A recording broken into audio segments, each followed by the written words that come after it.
Bismillahirrahmanirrahim. Assalamualaikum warahmatullahi wabarakatuh. Teman-teman sekalian yang berbahagia, selamat datang kembali di kelas konsep dasar IPS dan PKN MISD. Pada hari ini kita akan berbicara mengenai fakta, konsep, dan generalisasi. Teman-teman sekalian, masih bersama dengan saya, Takiddin MPD, dari program studi PGMI FITK Win Syarif Hidayatullah Jakarta. Teman-teman sekalian, yang selanjutnya adalah kita mulai ya. Pengertian fakta. Dalam kehidupan sehari-hari, Anda mungkin dapat melihat dan menemukan suatu kejadian atau keadaannya.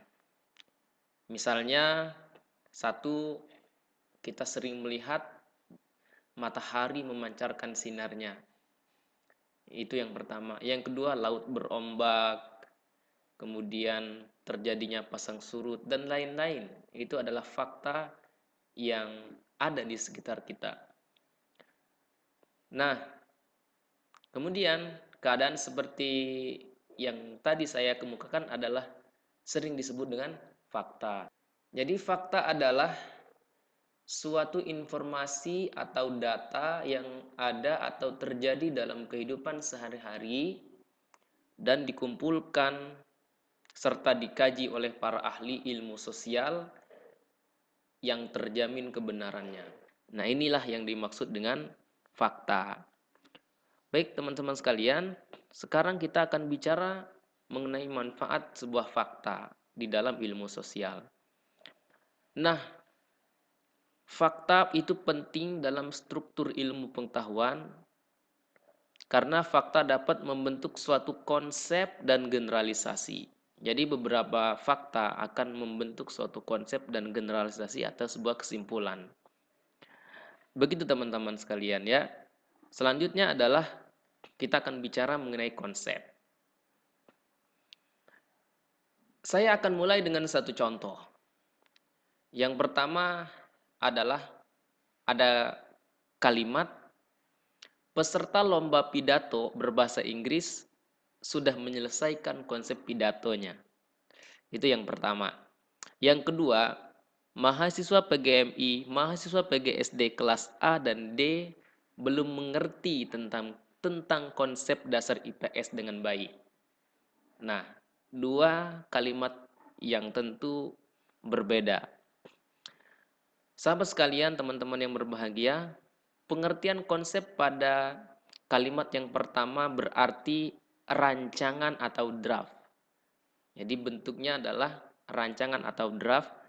Jadi peserta lomba pidato berbahasa Inggris sudah menyelesaikan konsep pidatonya. Jadi yang dimaksud adalah rancangan atau draft pidatonya.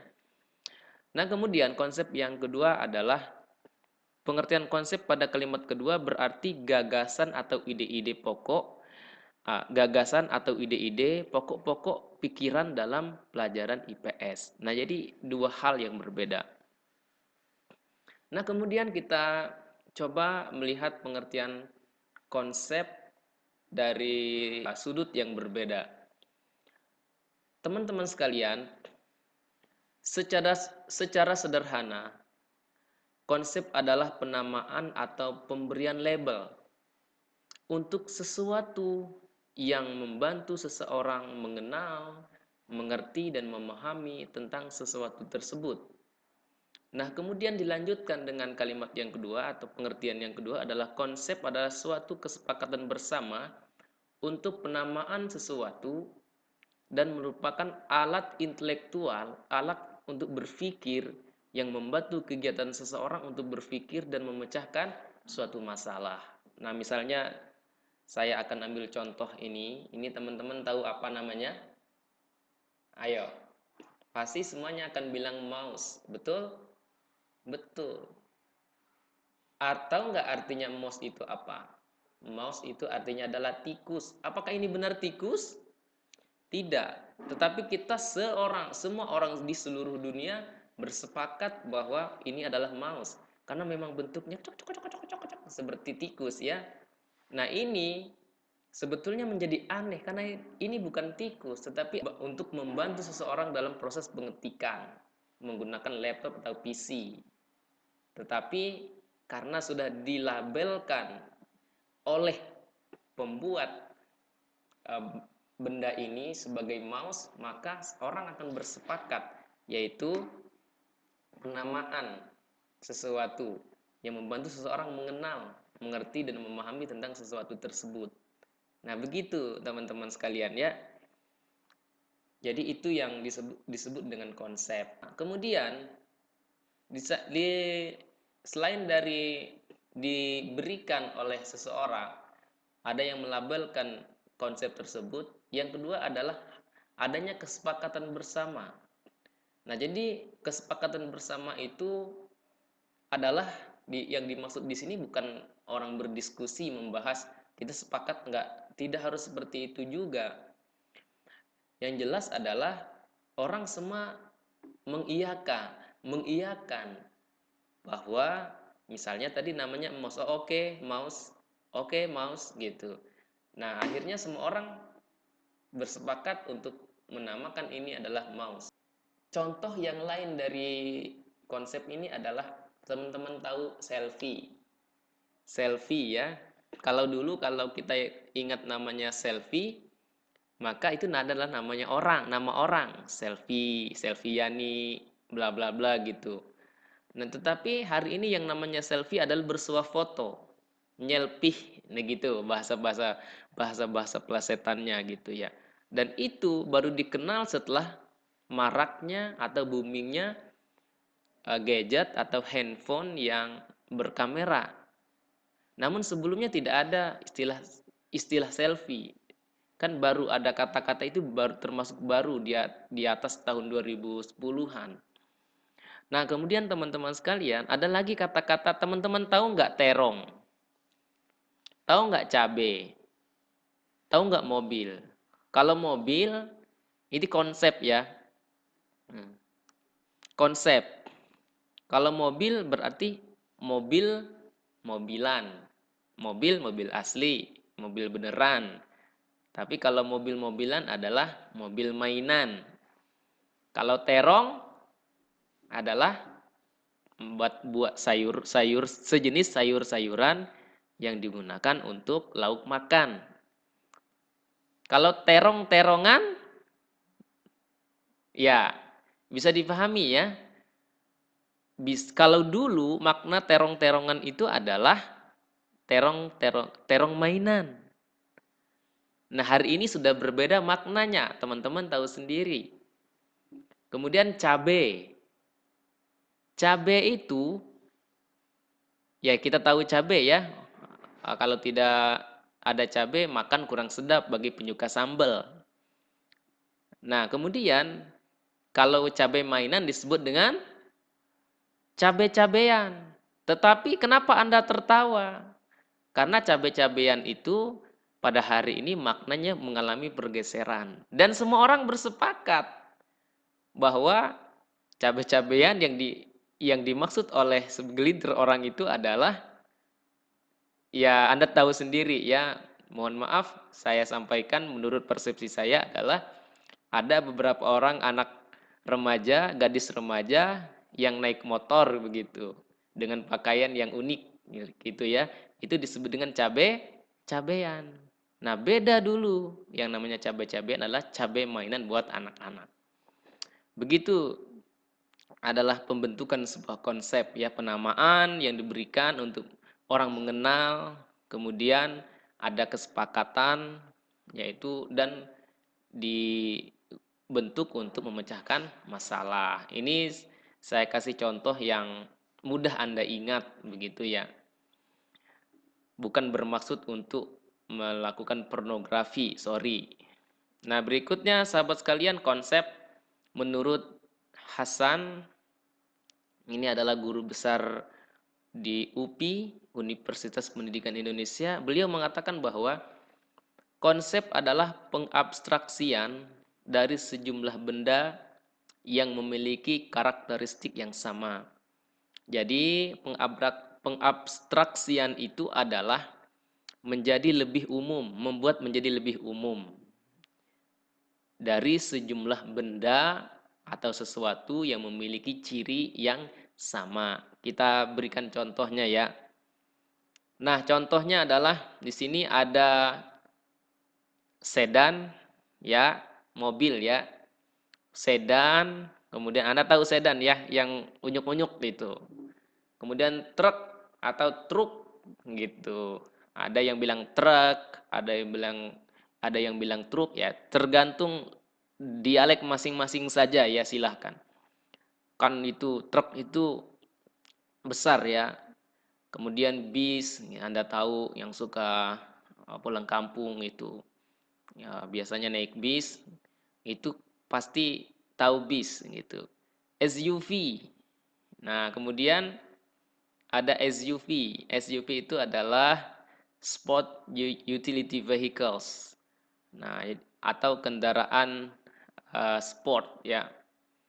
Nah, Anda tahulah, sebut saja, mohon maaf, bilang Pajero, kemudian Fortuner, dan lain sebagainya itu termasuk SUV ya, untuk Sport Utility Vehicles gitu.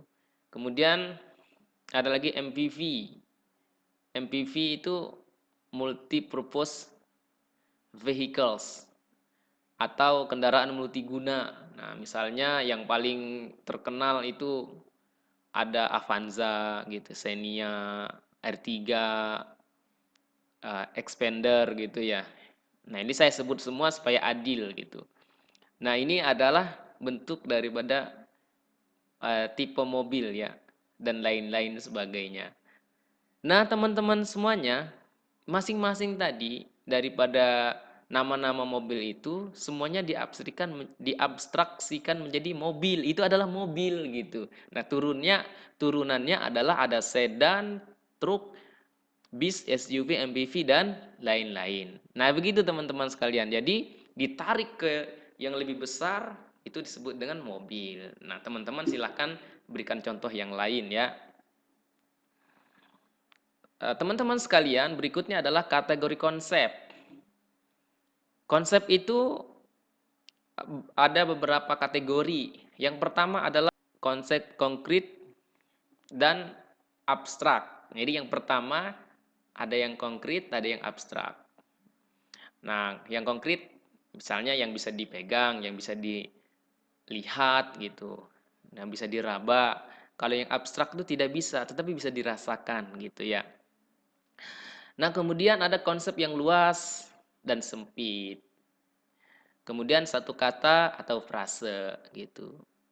Nah, berikutnya kita akan berikan contoh konsep yang bersifat konkret, misalnya gunung, rumah, manusia, taman, dan lain-lain. Pokoknya seperti yang saya bilang, yang bisa kita pegang, bisa kita lihat.